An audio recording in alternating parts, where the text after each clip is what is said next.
Hello guys, welcome back to our channel. Episode ആരംഭിക്കുമ്പോൾ കാണിക്കുന്നത് പാറുവും മറ്റുള്ളവരും ഗായത്രിയുടെ തറവാട്ട് വീട്ടിലേക്ക് തിരികെ വരുന്നതാണ്. വന്നയുടൻ ഗാർഗി പറയുകയാണ്, ഇവിടെ ആകെ പെട്രോളിന്റെ മണമാണല്ലോ. ഇത് കേൾക്കുന്ന പ്രതാപനും പ്രഭാവതിയും ഒരു ഞെട്ടലോടെ നിൽക്കുകയാണ്. ഞാൻ പോയി നോക്കിയിട്ട് വരാമെന്ന് പറഞ്ഞ് പ്രതാപൻ അകത്തേക്ക് പോവുകയും അവിടുന്ന് ഒരു ക്യാൻ പെട്രോൾ എടുത്തുകൊണ്ട് വരികയും ചെയ്യുന്നു. അത് ദേ ഇവിടെ ആരോ പെട്രോളിന്റെ ക്യാൻ കൊണ്ടുവച്ചിട്ടുണ്ടായിരുന്നു. അത് തുറന്നിരിക്കുകയായിരുന്നു. അതാ ഇത്രയും മണം.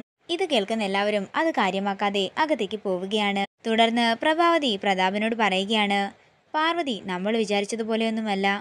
ഈ പഞ്ചായത്തിന്റെ അതിർത്തി വിട്ടിട്ടുണ്ടെങ്കിൽ ഈ തറവാട് കത്തി നശിക്കുന്നത് കാണാലോ എന്ന് കരുതി സന്തോഷിച്ചിരിക്കുകയായിരുന്നു ഞാൻ. പക്ഷേ പ്രകൃതി വരെ അവർക്ക് അനുകൂലമായി.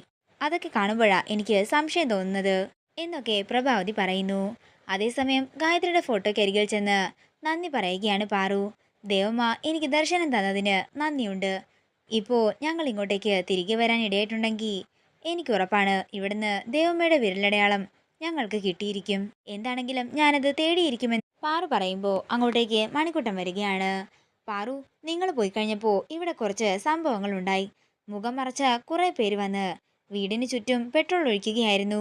വീട് കത്തിക്കാനായിരുന്നു അവരുടെ പ്ലാൻ. നിങ്ങളുടെ കാറ് കണ്ടപ്പോഴാ അവര് ഓടിപ്പോയത്. തുടർന്ന് പാറു പറയുകയാണ്, അവരുടെ ലക്ഷ്യം എന്താണെന്ന് എനിക്കിപ്പോൾ മനസ്സിലായി. നമ്മള് വിരലടയാളം തിരയുന്ന കാര്യം അവരറിഞ്ഞു കാണും. അത് മുടക്കാൻ വേണ്ടിയാ അവര് തറവാട് കത്തിക്കാൻ നോക്കിയത്.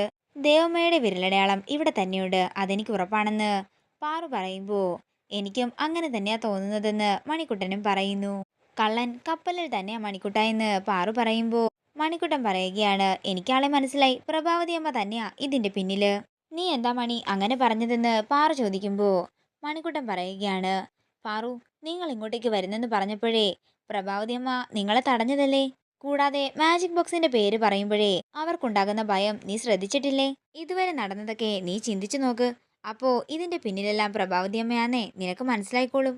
തുടർന്ന് കാര്യങ്ങളെല്ലാം ആലോചിച്ചിട്ട് പാറു മനസ്സിൽ പറയുകയാണ്, അപ്പോ ദേവമ്മയുടെ മരണത്തിന് പിന്നിലും ഇനി പ്രഭാവതി അമ്മ തന്നെ ആയിരിക്കുമോ? മണിക്കുട്ടാ, നീ പറഞ്ഞ കാര്യം എന്താണെങ്കിലും വിശാൽ സാറിനോട് പറഞ്ഞിട്ട് വരാം ഞാൻ.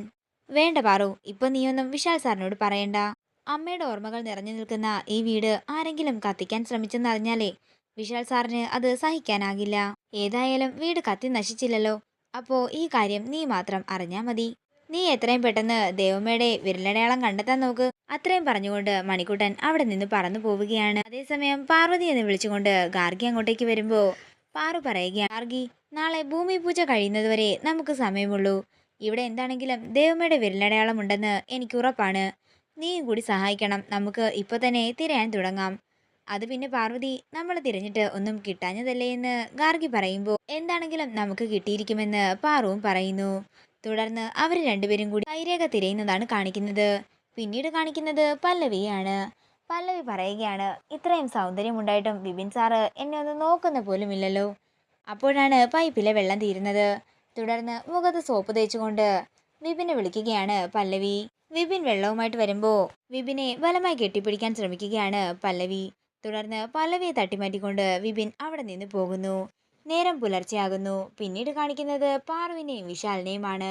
വിഷമത്തോടെ നിൽക്കുന്ന പാറുവിനെ കണ്ടിട്ട് വിശാൽ പറയുകയാണ്, പാർവതി, നിന്റെ വിഷമമൊക്കെ എനിക്ക് മനസ്സിലാകുന്നുണ്ട്. പക്ഷേ നമ്മൾ എല്ലായിടത്തും തിരഞ്ഞതല്ലേ, കിട്ടാഞ്ഞതല്ലേ. എന്താണെങ്കിലും എന്റെ ശ്രമം ഞാൻ തുടർന്നുകൊണ്ടേയിരിക്കും. ഇവിടെ വിരലടയാളമുണ്ടെന്ന് ദേവമ്മ എനിക്ക് സൂചന തന്നതാണ്.